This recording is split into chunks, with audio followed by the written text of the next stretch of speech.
Can Zoom see me? Yes. Sick. All right. Hello, this is our meeting on password cracking. First, some announcements. We're planning on playing Plaid CTF together, like in a room in Siebel. That's going to be from April 14th to 16th. So we'll let you know when we know what room we're going to be in, and we hope to see you there. It's going to be really fun. Okay, so this is our flag for this week. That's up, right? All right, awesome. So Wait, no. oh. Did you do that? Oh, it might not be up yet. There's a small chance that the meeting flag is not up. Yeah, but it was okay. I'll add it real quickly. okay. Should I just keep going? Yeah. Okay, awesome. Okay, so we'll make sure to get this back on the slides once the flag's up. Okay, so first, to understand password cracking, we have to go over what hashing is. Hashing is basically a function that takes an arbitrary length of string, text, whatever it is, and turns it into a fixed length. Kind of random, weird looking guy like that. And you can see no matter what the length is, it's the same length once you hash it. And important factors, it's one way, so that means you can't reverse it without basically going through all the possible MD5 hashes or like all the possible plain texts, I'm guessing. So you can see like when you do when you do hashing, it can drastically change, even like if you have one character. And that's called the average. And then like this one's like longer than the hash, and it's still the same way.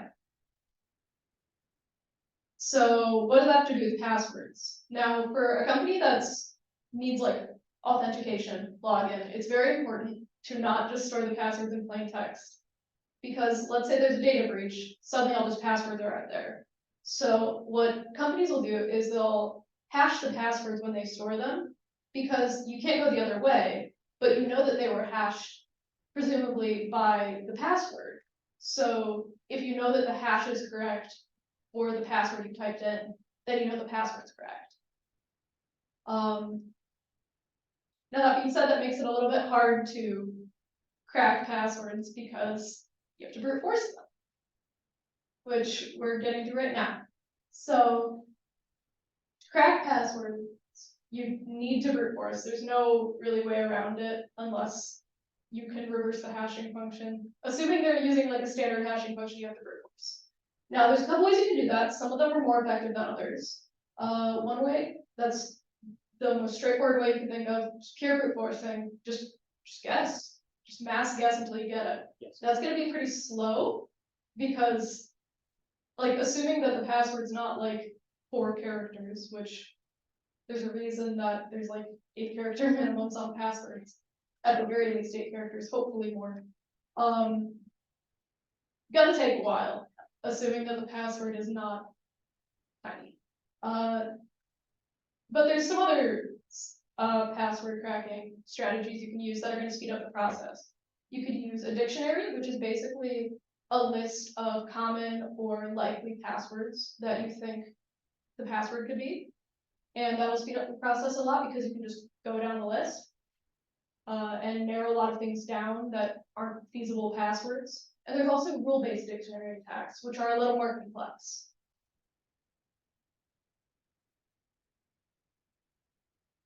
Okay, so computing hashes. So normally when you're just validating passwords, so user inputs a password, you will hash it on your end. It's really fast, right? It takes a couple milliseconds. But when you're brute forcing hashes, you have to compute a lot of hashes. You have to compute a hash for each combination that you want to try. So when you're password cracking, you're computing a lot of hashes, and that can take a lot of time because it'll build up. It's highly dependent on how much compute power you have. And interestingly, GPUs can crack passwords faster than CPUs. The reason being is because GPUs are better at doing many things very quickly, while CPUs are good at doing a few things for long periods of time faster. So because of this, you'll see like you've probably seen password cracking rigs where people have many NVIDIA RTX cards just chugging away, turning up power. If you want to think about it, it's kind of like Bitcoin mining or cryptocurrency mining. It's the same idea because what cryptocurrency miners do is they also try to brute force some kind of hash. And usually people kind of build, you'll see people build rigs like that, or they'll also just rent out compute space on a cloud service like Azure or Google Cloud. As we mentioned earlier, brute forcing passwords directly, like going down every combination of characters, takes an extremely long amount of time. So usually you want to make more educated guesses with passwords. And word lists are one way to do that. Rocky.txt is a very popular word list. It contains like the top million passwords that people have used. It's a very old password list, probably like 2014 era, but it contains like a bunch of passwords that have been discovered through previous data breaches where people have just taken password hashes, cracked them, found these passwords, and just made a giant list. Because people like to reuse passwords, despite the fact that people say, no, you shouldn't do that. And they don't use strong passwords, as we can clearly see if you look at Rocky.txt and just look at some passwords, like it's pretty easy to see like people don't make very good passwords. Yeah, so Rocky.txt is the most popular one. If you see any CTF challenge that requires password cracking, usually you just do Rocky.txt. Because otherwise the challenge just becomes impossible because nobody's going to like try to make their own word list of like other passwords unless you have like some info about the person and you can try to create your own word list based on some traits. There's also SEClist. SEClist is another popular repository of word lists. It contains actually passwords grouped kind of by categories as well. So if you want to crack like IoT specific passwords, like let's say you've found like some sort of IoT device, usually there's a subset of passwords that like people like to use for creating IoT device backdoors or something like that. So SEClist contains like individual passwords related to what you're trying to break. And I mentioned this, but you can also create a custom word list. So if you know like your target very well, like let's say you know their favorite ice cream or like favorite color or their mom's maiden name, whatever, you can create a word list, a custom word list which contains a combination of a lot of different things. And so yeah, like I said, song lyrics, keywords, those are all very valuable if you know more about target.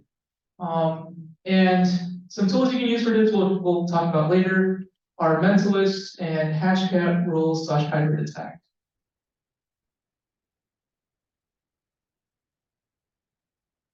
All right, so now we're going to talk a little bit about different hashing functions.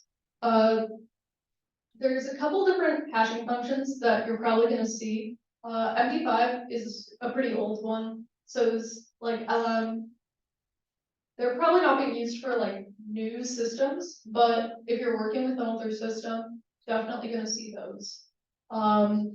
Nowadays, stuff like SHA-512 is being used for newer Linux systems, and NTLM v2 is being used for newer Windows systems. But like, why do you care that there's different hashes? They're all hashes, okay? But why? Well, it matters a lot because it determines how fast it's going to take to crack it for you. So MD5 takes about half the amount of time as SHA-512 to compute a hash, which is pretty trivial for the company that's like making a hash for the password. But for you, that means it's exponentially harder to get a SHA-512 hash cracked. So MD5 is going to take a lot less time. And also the bigger hash sizes are going to reduce the possibility of this thing called hash collisions.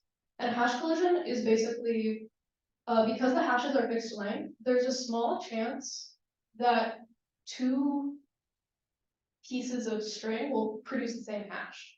In practice, when you're just creating a list of passwords for your username and password, for authenticating passwords, it's not like a problem on its face. But let's say you're an attacker and there's a high probability of a hash collision. That makes it really easy for you to not even have to know the password and still be able to get into the account. And so MD5, that's a lot more trivial to do than SHA-512, for example. Now real quick, we're going to discuss salting. So salting is basically putting a little string that is public to everyone next to your, like concatenating that to your password and then hashing it. And the reason you might do that is to protect against these things called rainbow tables, which are basically pre-computed databases of hashed passwords. So basically, if someone is cracking passwords, they can build a database of different hashes that are associated with different passwords. And doing something like salting, just having that small piece of text, is going to make it a lot harder for them to do that. And oddly, the salt is stored just plainly with the hash. That is public information, because it's not intended to like obscure the text necessarily. It's just meant to minimize the possibility of doing these like database of hash attacks.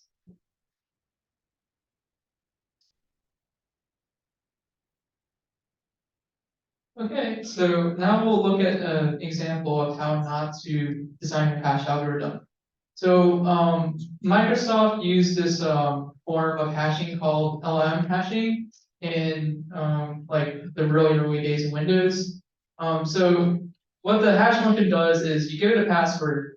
It's going to convert all of the characters in the password from lowercase to uppercase. So instantly, like, forget about lowercase or uppercase characters. It doesn't matter because it's going to get converted to uppercase. Then it will shorten down the password to 14 characters. So if you have a password longer than 14 characters, it doesn't matter either. So if you were to like log into a system with like a password that's 15 characters, like if you added some, like if a password was 14 characters and you added some extra letters, it would also still work if you typed in the 14 character password. And if you added lowercase characters, that also doesn't change anything. And then what it does is it takes the 14 character password and it splits it into two 7-character chunks. And then it creates the hashes based on these 7-character chunks, and then it appends them together. So essentially what happens now is instead of breaking a 14-character password, which would be way harder, you just have two 7-character hashes, essentially is what's happening. And that is way more trivial to brute-force. So again, here's an example, right? So you have original password. This is a really, really secure password, right? Like it's pretty long. It's got nice special characters, lowercase, uppercase, everything. And then it becomes this 14 characters, really secure pass. All your lowercase characters are gone. And then it creates two alt hashes, and then it puts them together. So essentially what you can do is, we mentioned this earlier, you can make a rainbow table, which will compute the hash for every single possible 7-character password. And while this sounds like a lot, it's not that much compared to what could have been. And so you can just do a hash lookup, figure out this 7-character chunk and then this 7-character chunk, and then you have your password. Yeah.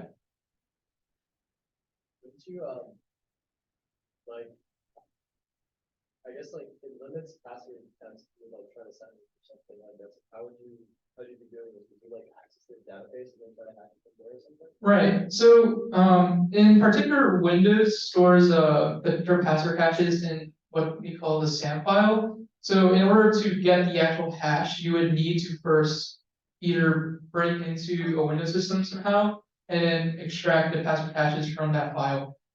Usually you won't be able to access it unless you had some sort of super user permissions. But it could be very useful to extract the password hash and crack it so that way you could try using that password to log into other systems. So let's say you compromise some random person's computer, but maybe like that particular computer it's not secure, but you want to get into, let's say, the domain controller. And the domain controller uses that person's login, and the domain controller is secure. So what you can do is you can crack the password and then reuse the password on other systems, such as the domain controller, to log in and gain a further foothold throughout the network. Yeah. So now we'll talk about tools. Yeah, now we're gonna talk about how you can do this with different tools.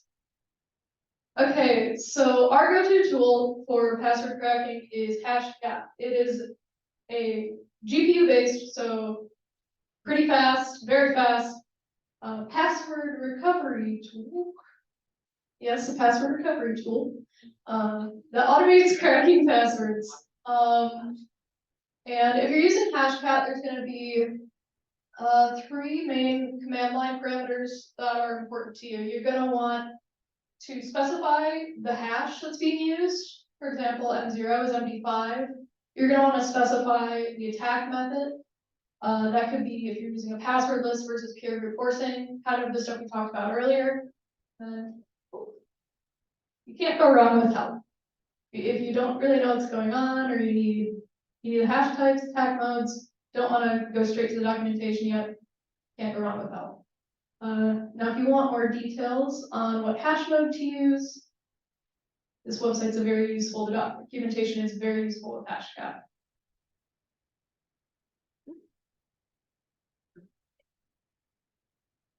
So here's just like some training you can do to get familiar with Hashcat before you do the challenges.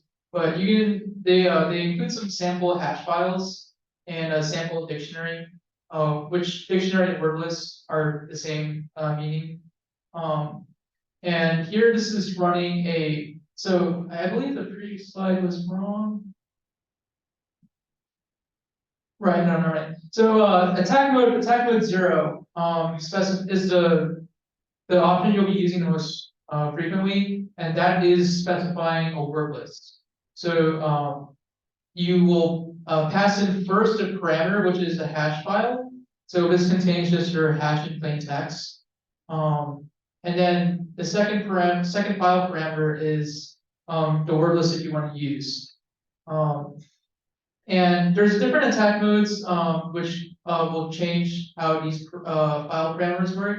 So for example, you can set it to pure brute force mode, so that will just start going down the list and brute forcing, like you can specify a certain length to start at, but it will just start brute forcing every single possible character, and you can define a character set to use. You can also use rule-based attacks. So part of this is an example of what we call a hybrid attack. So you have your dictionary, your word list, but you also have this rules file. And a rules file is kind of similar to, it has a syntax that is kind of similar to regular expressions. What it will do is it will take a word list and it will substitute out parts of the word list and create more combinations based on that. So for example, you could have a rule which does leet speak. So what it will do is it will first try all your word list as it is normally, and then it will try combinations where it substitutes out like an E for a 3, or an A for an @ symbol, or 4. Rules are very useful because they can catch kind of like special character cases where somebody like changes like some like one character of your password to something to try to like throw off password attackers, but rules will catch that. And then yeah.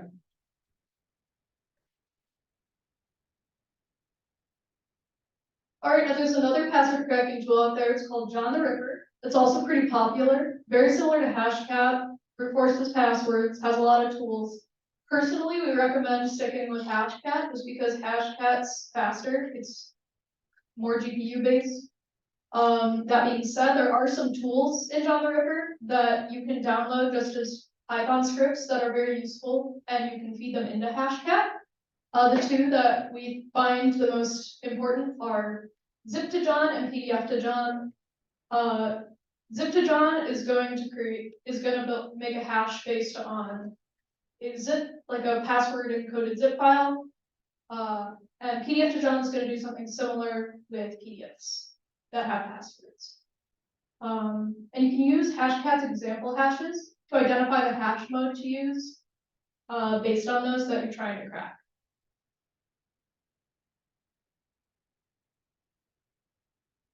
Okay, and last tool, this is Mentalist. So Mentalist is Hashcat has a way to do, as I mentioned earlier, hybrid attacks where you can modify a word list. But if you prefer, you can just use Mentalist to generate a word list with different combinations as is. So it has a lot of different options. You can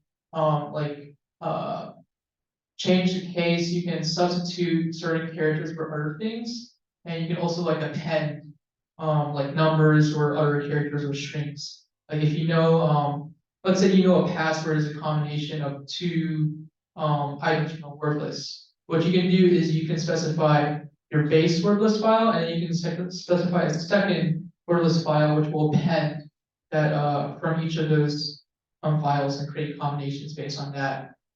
So Hashcat can kind of already do this through hybrid attack, but if you don't want to like spend time learning all the parameters, I do recommend Mentalist because it's kind of easier to visualize as a GUI program, and it's pretty nice.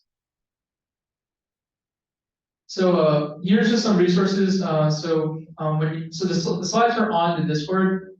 These will be extremely useful for solving the challenges. I don't think you can solve them really without.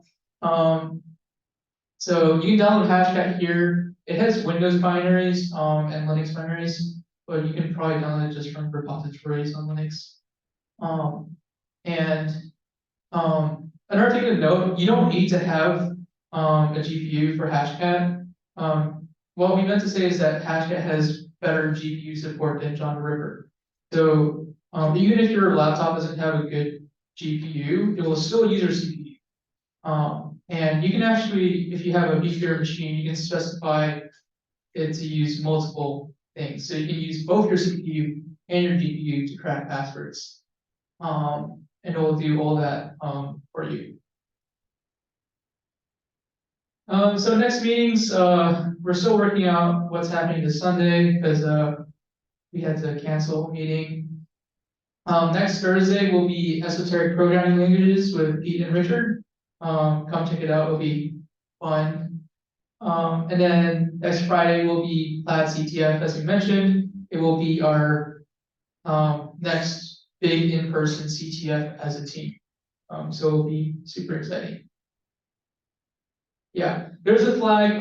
Meeting flag is now in the CTF feed if you want to submit that. And also there we have some password cracking challenges. They aren't that difficult. We highly recommend you do them.